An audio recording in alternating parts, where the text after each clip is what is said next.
Hey guys, let's talk Beyond the Gates for today, March 30th, 2026. So we start this episode. Naomi gets home and she's looking at her wedding photo and she lays down on the sofa. I guess this is the other side of what we saw from Jacob on Friday when she texted asking if they could meet up and he said no. So we see her sit on the sofa, text him. He says no, and she lays down and she's holding the wedding photo to her heart, and she's, just worried about Jacob. And it's, I guess it's refreshing to see that she's worried about Jacob because half the time when her and Jacob are together, I feel like she be ready to call it quits with Jacob. I don't know about Naomi, but she's, really upset, especially after the phone call that she got from um, Isaiah, saying that her mother in law wants to speak to Jacob just in case something happens and he doesn't make it back home. So, that's really eating Naomi up inside. Ashley calls her and she tells her, she's having problems with Grayson as well, and that she's gonna bring food and they can chat. And she does take food over there, and they do have a conversation about her and Jacob, and she tells her about Darlene wanting to speak to him, and then she tells you know Naomi how hot and cold Grayson has been. And,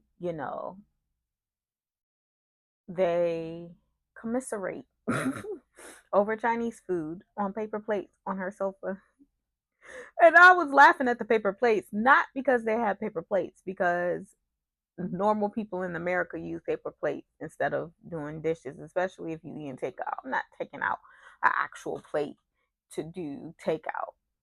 But they couldn't have got the good paper plates. I'm joking, but I'm not. But anyway, then we had Jacob and Grayson and Ashley before she went over to Naomi's. They were on the elevator, and Ashley almost turned around and Grayson kisses her to distract her. And then, you know, when they get off the elevator, Jacob is like, we got to change this up because it's getting too close. It's getting real sticky out here because it's too many people in that hospital that know Jacob,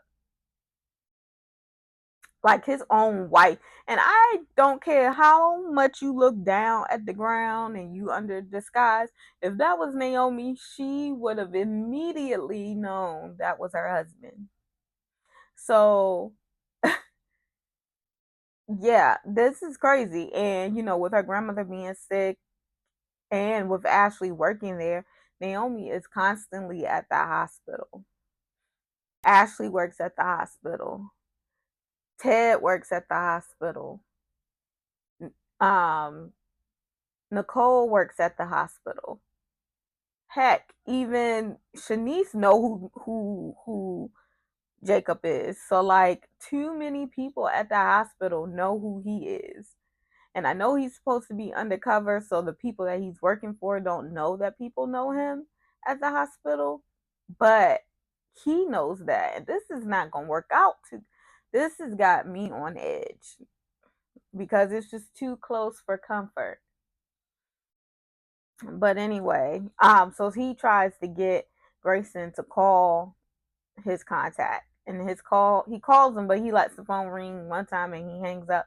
Then he was like, well, let me text him. So he texts them and they tell him, which I believe is Leah he's texting.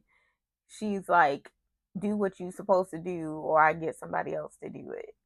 And so it's gotta be at the hospital. Nothing else will do. Excuse me. I'm a little sleepy. Back to work today, so it's been a long day. But anyway, then we have Martin, Samantha, and Tyrell. They're at home having pizza night. Smitty isn't there yet. Um, Samantha's texting and Tyrell's texting. Samantha is kind of low key getting trolled by Chessie about what happened, at cotillion practice or whatever. And then Jessica is texting Tyrell because she's still anti cotillion, which, okay, girl, you anti cotillion, quit then. Like, I'm so sick of hearing about Jessica being anti cotillion. If you anti cotillion, do something about it. Like, I don't know. Mm. So then Smitty comes home and he kind of snaps on Martin when Martin makes a joke, but Martin was making an innocent joke about he didn't think that Smitty would make it home to dinner. He's like, this is important to me. No one said that it wasn't. Calm down. And so um then he's on his phone and like totally zoning out on the family. So then they end up having to put their phone in baskets and then they start playing a game. And then even though his phone is in the basket, as soon as Jacob calls, he's picking up his phone and he's like, this is gonna be like, he is keeping secrets, and I understand this is his job, but you just got mad at Martin for keeping secrets, and they're kind of familial secrets too, because Jacob is in at risk and in danger, and both of y'all are in danger doing this, and you being sneaky behind his back. And I know it's not technically the same thing, but when you make a big deal about something, you have to hold yourself to a higher standard. And I'm thinking about another person and another soap that I want to say that to and about, but I'm going to digress and leave that alone because this is beyond the gates. And then we have this mess with Bill and Haley. Haley done told Bill a lie. I mean, another lie, because that's all she does is lie. She told Bill that Tomas was trying to, he was sexually harassing um Lynette. And so he calls Tomas to his office, and Tomas is trying to defend himself a little bit. And then he's like, so you calling my wife a liar? And he was like, no, I didn't say that. And I'm not saying that. But yeah, your wife is a liar. And my thing about this is my thing about Bill and his believing of the lies.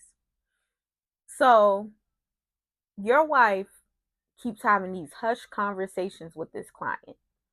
She has asked you for multiple favors for this client. She gets defensive anytime Tomas brings up the relationship between her and this client. And now all of a sudden she's trying to get Tomas in trouble by saying that he is sexually harassing Lynette, knowing that he's with Kat.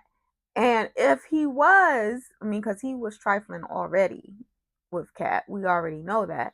But if he was trying to step out on Catherine, he definitely wouldn't do it in the office. And not only in the office building, but he's literally standing in Bill's office. And you think he literally standing in Bill's office trying to get with Lynette, knowing he with Kat. Okay, all right. So Bill is irritating me with his playing dumb, like he can't see through um like he can't see through Haley.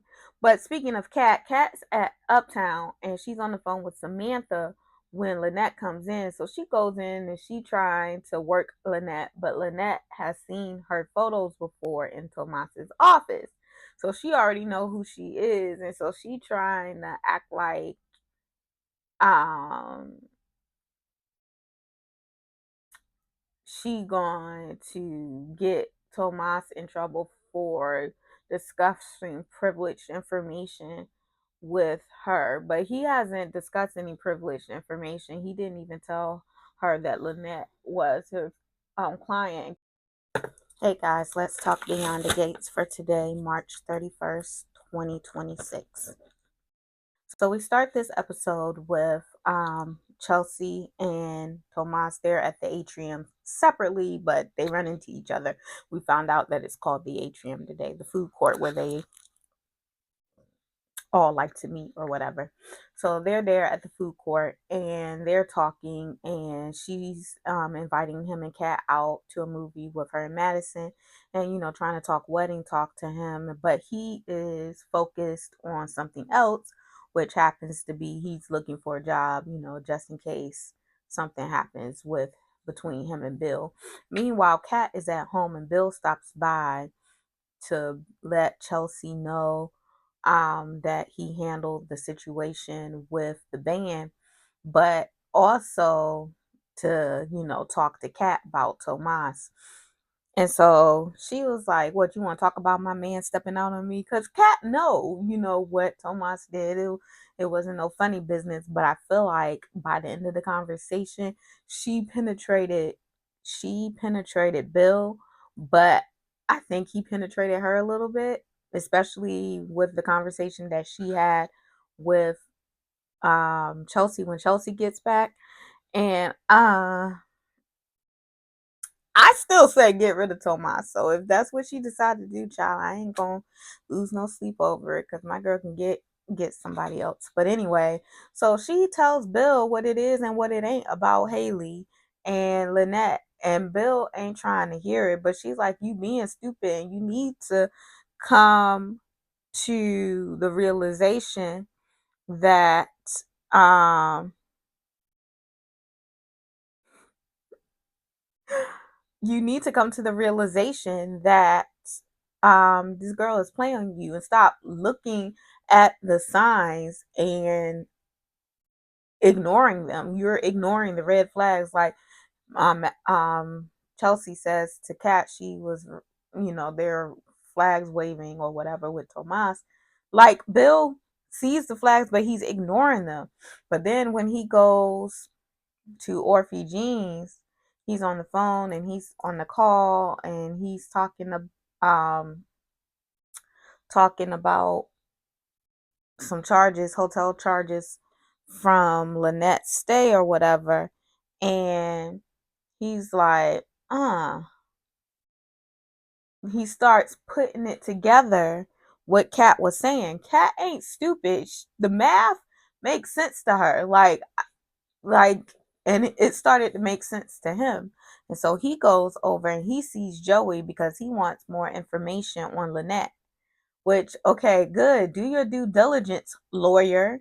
Like, stop being stupid because he's been being stupid for far too long. But then we have Vanessa and Joey, she's still upset over Deanna not talking to her. And basically she was like, me hiding, what was going on with me and Doug didn't do either me or Doug any good.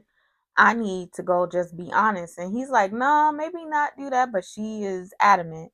And she goes down to Orphe Jeans because the kids are in town and they're there to eat. And she comes in and she tells them the story about how her and Doug grew apart and they realized that their love changed or whatever, whatever. And Deanna is still not feeling it. And Deanna asks a very poignant question at the end that I don't know if Donnell thought about asking, but he should have, but it was very poignant. She asked him, asked her mom, did Joey start making you feel alive before or after dad died? And we all know that the question is before, and we also all know that Doug had something to do, excuse me, Joey had something to do with Doug's death. So is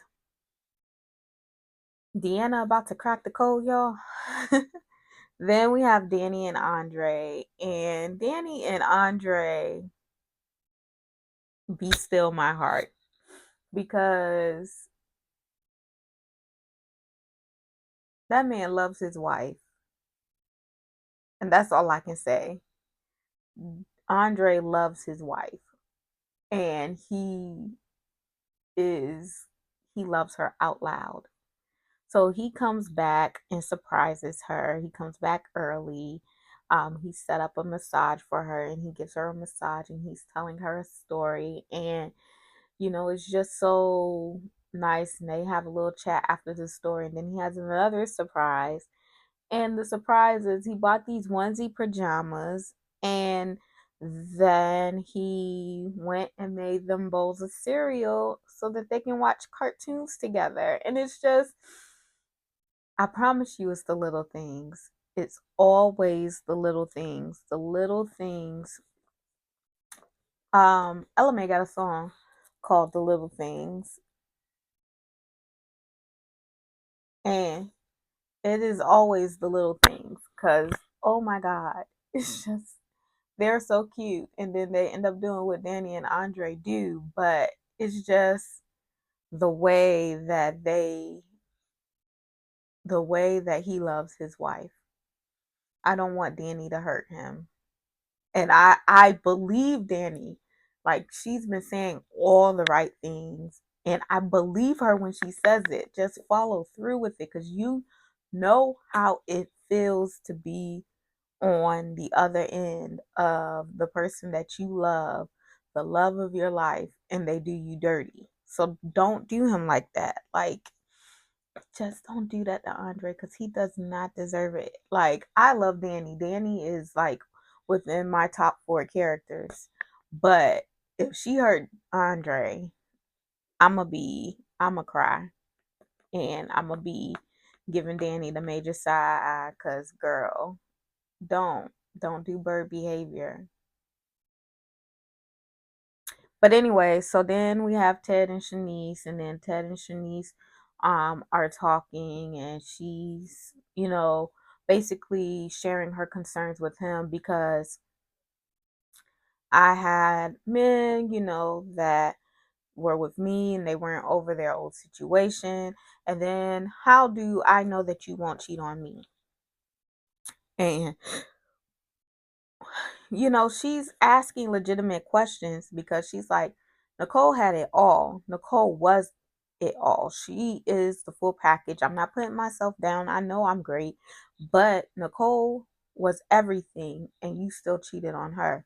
So if you can cheat on someone who is everything, what makes me think that you won't do the same to me? And then he goes, that's what I love most about you. You get straight to the point. And she's like, oh, you love me? And I go, I know you fucking lying. Because I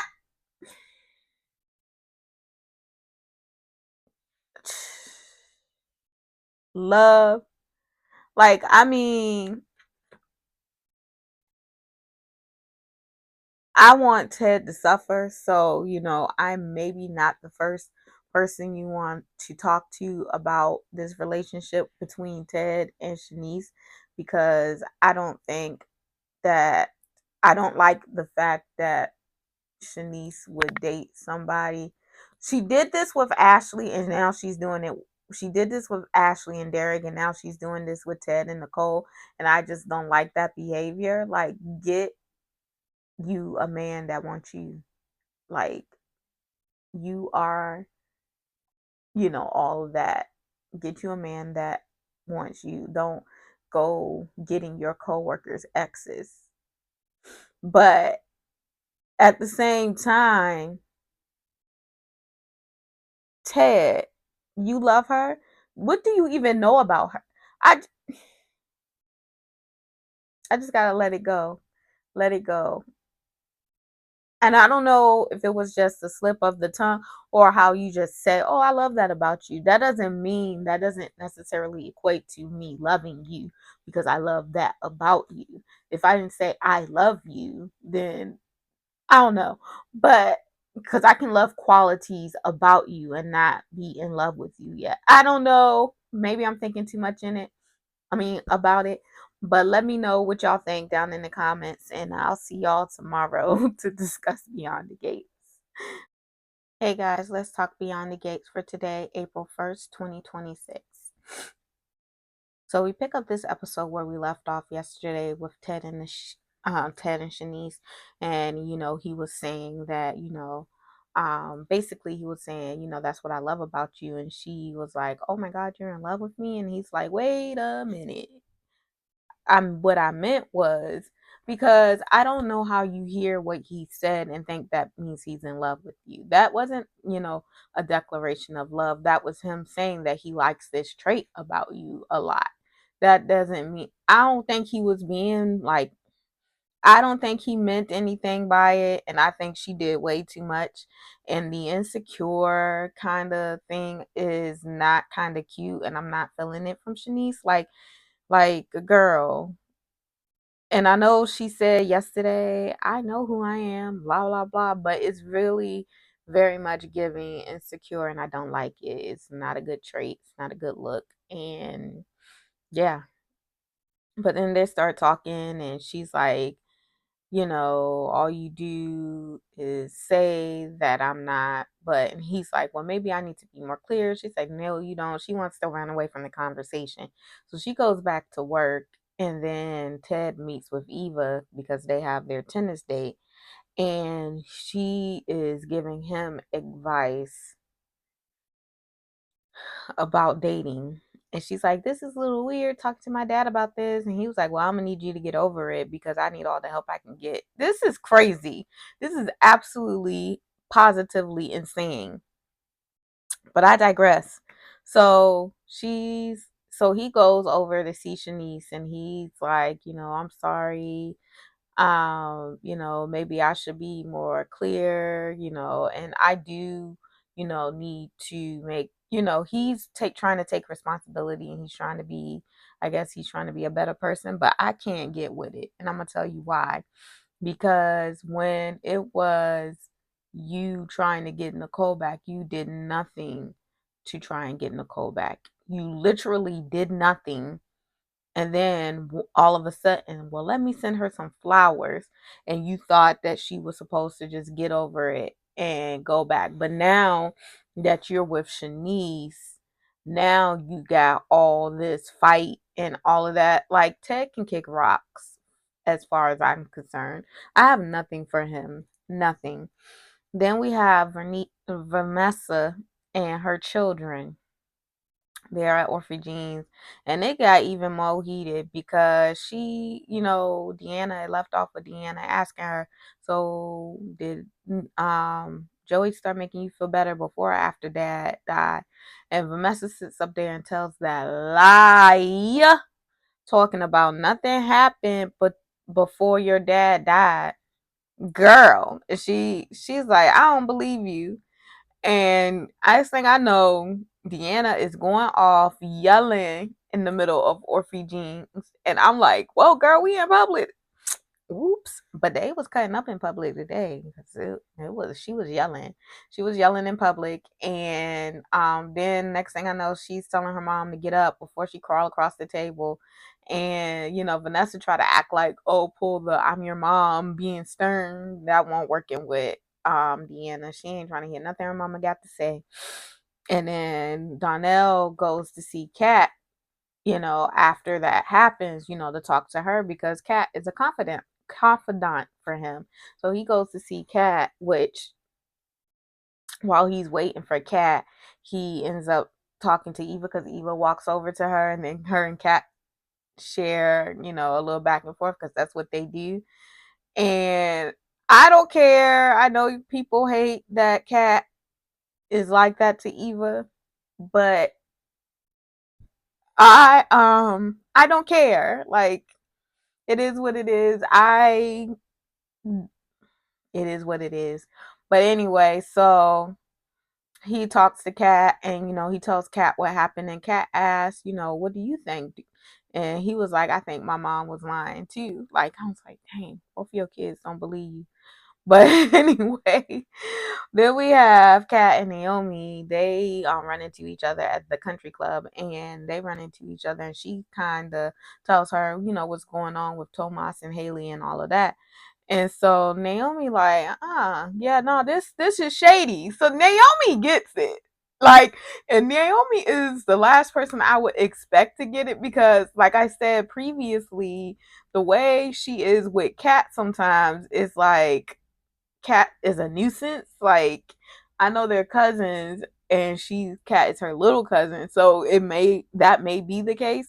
But like, she was actually validating Kat, and I like it. So then, speaking of validating Kat, she runs into Haley at Orphe Jeans, and she talking to her, and she basically like, leave Tomas alone, which I don't care about Tomas, but is she has her cousin's back, and I like that. Like, have your cousin's back, like that's how it's supposed to be. But she was like, leave Tomas alone, or I might have to tell my daddy about how you lied about that ultrasound, because she knows, like, girl, you be lying and you be acting fishy. Like,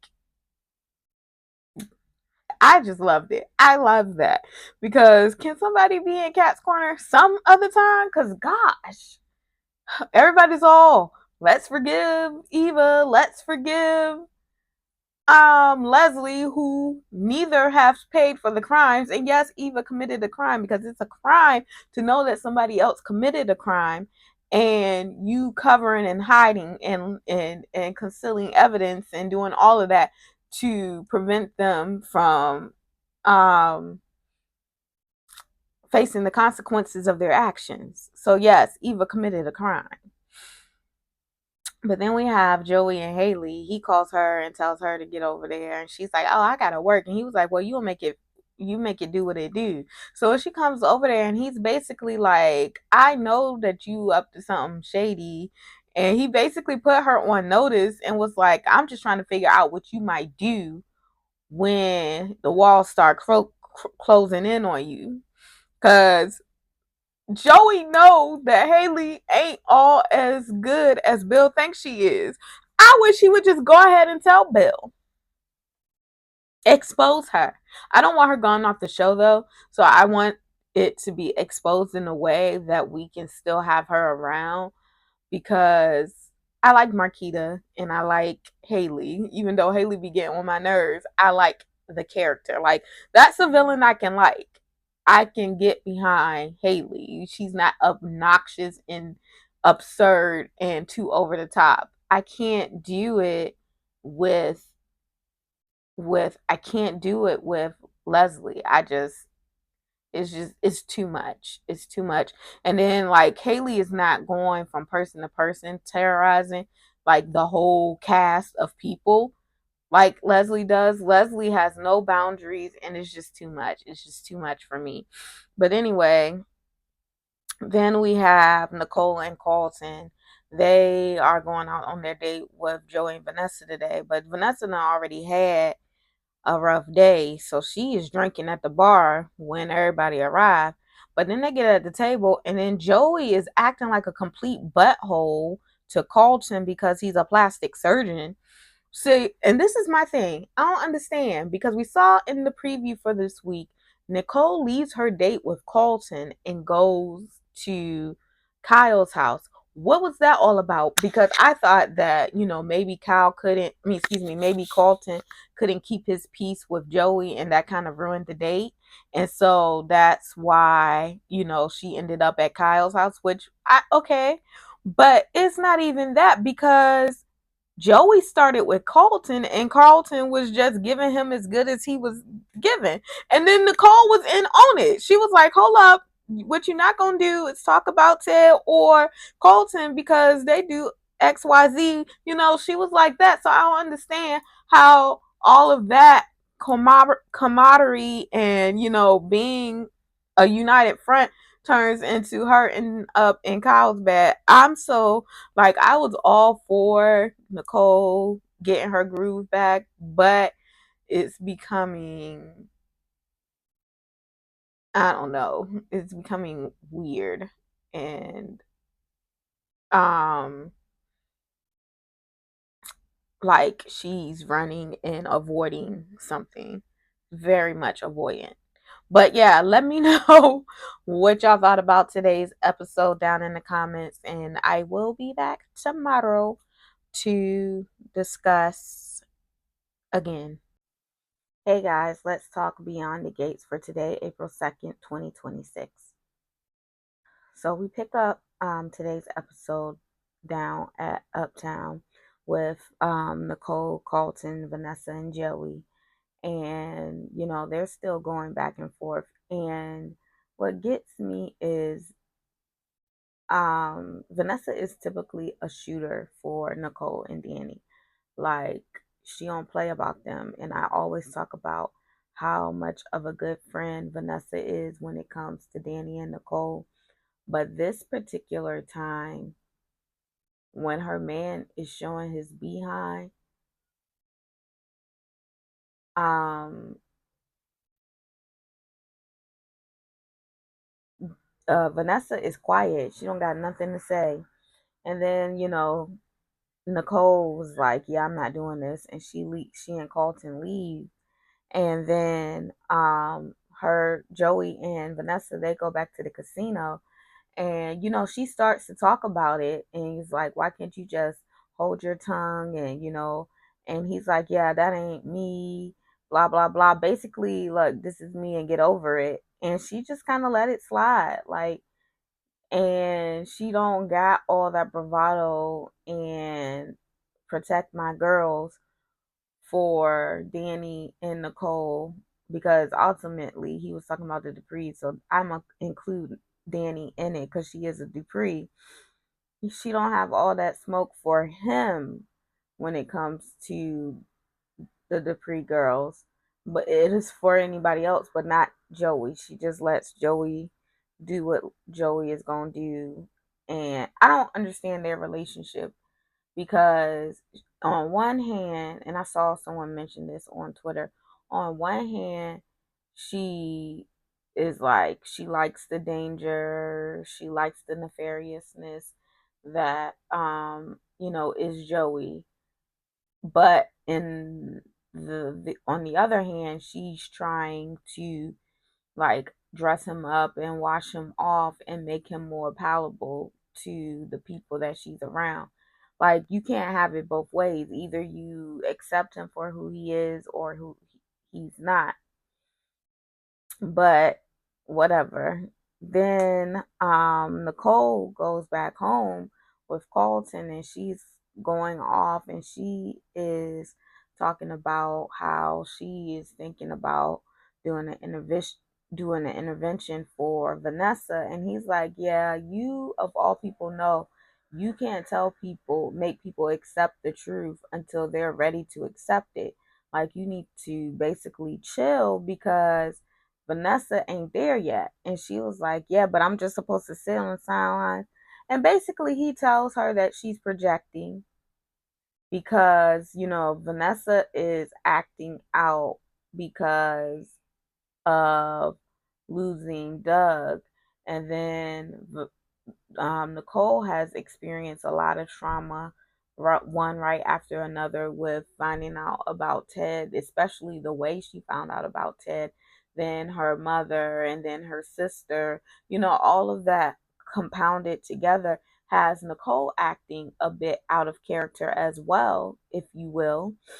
And I appreciate Carlton. I did not like the fact that he was trying to date someone who's been his best friend for years, trying to date Ted's wife. I didn't like that about Carlton. And I'm never gonna say I was a big Kyle fan either. But didn't like I didn't like that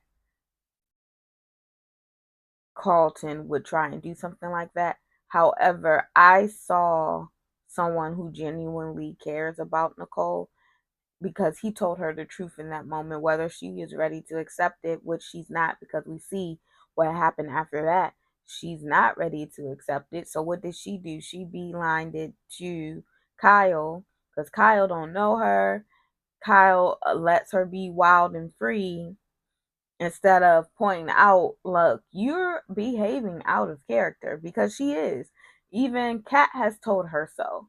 But she's like, yeah, I'm living her. And like I said yesterday, I was all for Nicole getting her groove back. But this behavior, it is destructive. And that's just all there is to it. Her behavior right now is destructive and is just as reckless as Vanessa's behavior. But then we have Kat and Tomas, and Kat is a little peeved with him because he lied about where he was, and he tells her that he had a job interview, and she was all excited and supportive of that. And he says that they're probably going to make him an offer for a full partner, but he's going to have to buy into the partnership, which that's how law firms work. But he says he doesn't have the money because he'd be sending money back home to Puerto Rico. So he's going to have to take a loan. And Kat did the cardinal sin. She offered him money. Let me just tell you, I'm not offering a man nothing unless I'm the beneficiary on everything. Married and the beneficiary on everything. That's That's how I get down. I don't give men nothing. I don't care how committed we are. We gotta have a ring on it. You put a ring on it. If you want it, then you gotta put a ring on it. If you want it, then you gotta put a ring. Yeah, cause I'm not doing that. I'm not giving a man anything unless I'm the beneficiary on everything, because I'm gonna recoup this one way or another. And then they play in your face. Yeah, yeah, I just don't do it. But thankfully, Tomas, he does turn her down. I'm glad that he did that. And she was okay with him turning her down once he explained, what future that he sees for them. I'm still not a Tomas fan, but I do appreciate him not taking her money, because you can't even do right with her and not sleep with her. Anyway, so then we have Danny and Bill. Danny and Bill crack me up because they have determined that they're just going to be friends. And I can get with Danny and Bill being friends as long as no one crosses lines. And um he's updated his will. He's leaving Naomi his firm, and then he's left money for Chelsea to be able to invest in her growing businesses. He's just um, made provisions for his children in the case of his untimely passing. And then he says, he put Danny in the will. And I was laughing because I was like, these men lately, these new men on these soap operas, they show me doing a whole lot for their ex-wives lately. But I digress. I digress. He put Danny back in his will. He left her a portrait, and I think it is a portrait that he had commissioned by some artist, and it might be a portrait of Danny that he was granted in the divorce, but in the wake of his passing, Danny will get it back. Um, and like I said, they decided that they're going to be friends. And then we have Haley and Randy. And Haley is like, look, we need to kill Bill because it's getting sticky. And he was like, girl, if we kill Bill, then the first person they're going to look at is you. I don't care what, because of the mysterious surroundings around Bill's death. They're going to look at you first.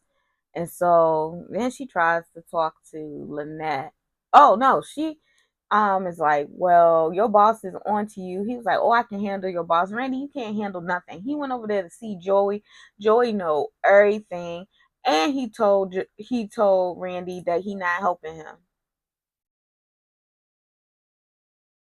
So Haley's clock is ticking. The clock is ticking on Haley. And then she's talking to Lynette, and Lynette wants a piece of the pie because she know that Haley is running a con and she tried to deny it, but Haley was like, I know you and I know what your cons look like. I want to cut. So yeah, it's getting real sticky in Fairmount Crest. But let me know what you thought of today's episode, and I'll. Hey guys, let's talk Beyond the Gates for today, April 3rd, 2026. I'm sorry, I'm all over the place and I'm not focused. But anyway, we're gonna get this together. So we start the episode. It's a lot of information coming at me all at once. I'm sorry, y'all. But we start this episode at Vernon and Anita's house. Vernon is reading, and Anita comes down dressed in her Sunday best. And it's Easter. And she's wanting to go to the country club to do the Dupree family Easter. And he's like, Are you sure? And she was like, I'm having a good day. I want to enjoy it while I can. So, if I feel sick or anything, I'll let you all know, but I want to go do this. So they go down to the country club, and Nicole introduces them to Kyle again, and they just have a good you know, Easter afternoon with their family. Um, Vernon pulls Bill to the side and talks to him and tell him that he knows, what Anita talked to him about, and he thanked them. And Bill is feeling like he is feeling so good because he and Vernon had a great conversation in which Bill's like, I won't let you down, and Vernon is like, I know you won't. And it's just, because y'all know he wants Vernon's approval. Like, he wants to be a Dupree again. That man wants to be a Dupree so darn bad. It's funny. But, they have a great conversation. Uh, and then, um, Anita runs into Jennifer Holliday, and come to find out, Vernon brought her in to see Anita.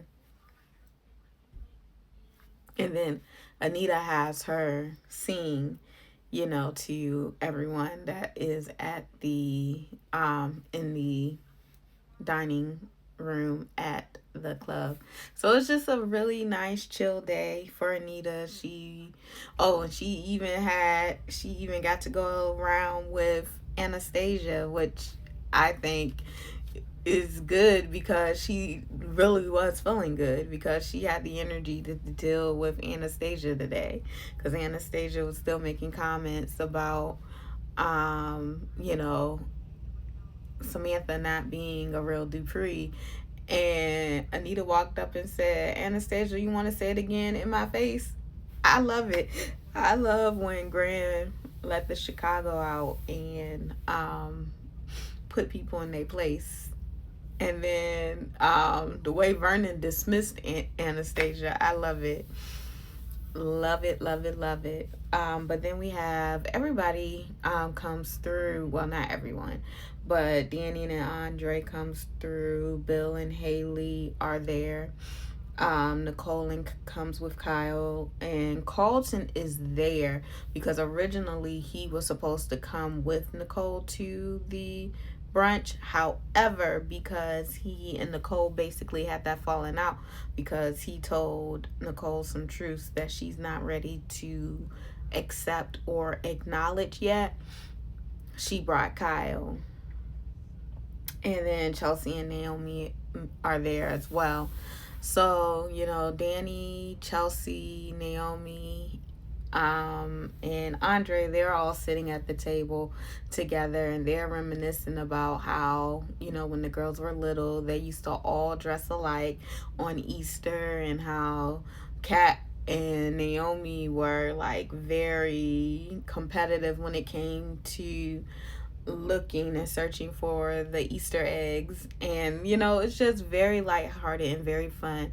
Naomi is a bit distracted because she is worried about, and my mic is not on.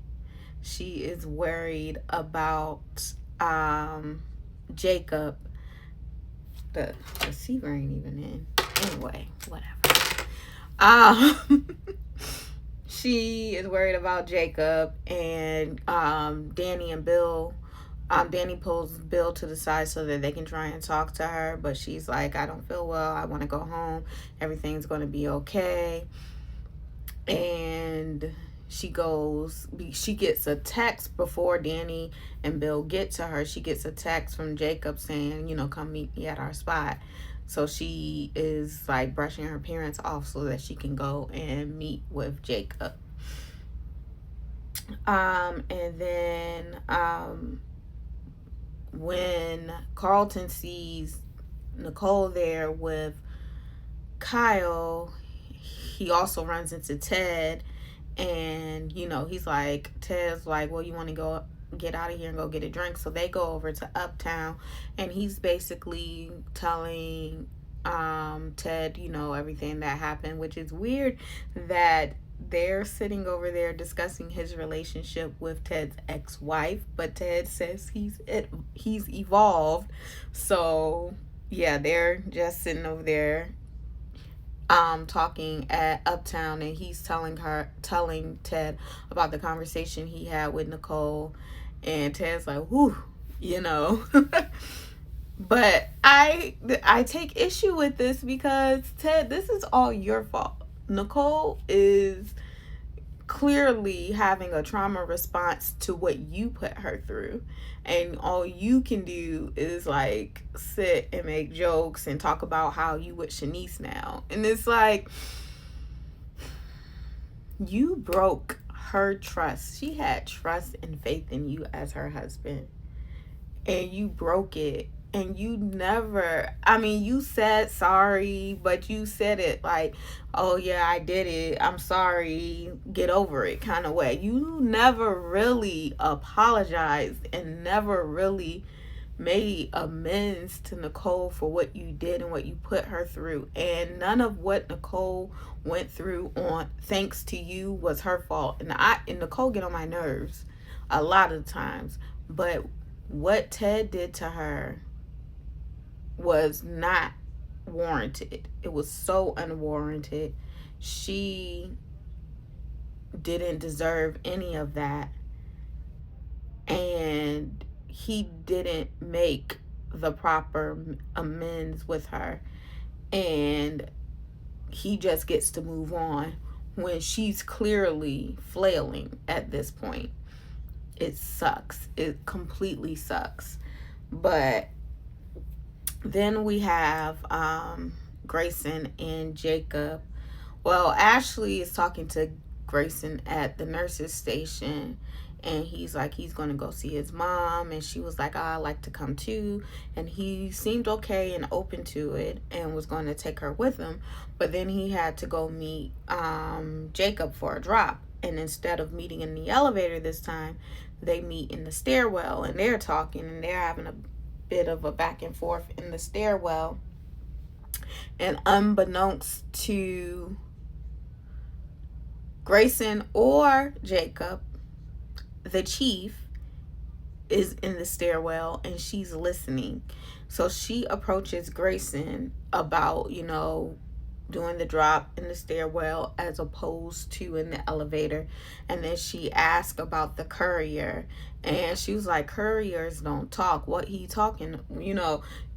He is catching some heat from Leah because he is deviating from the normal setup.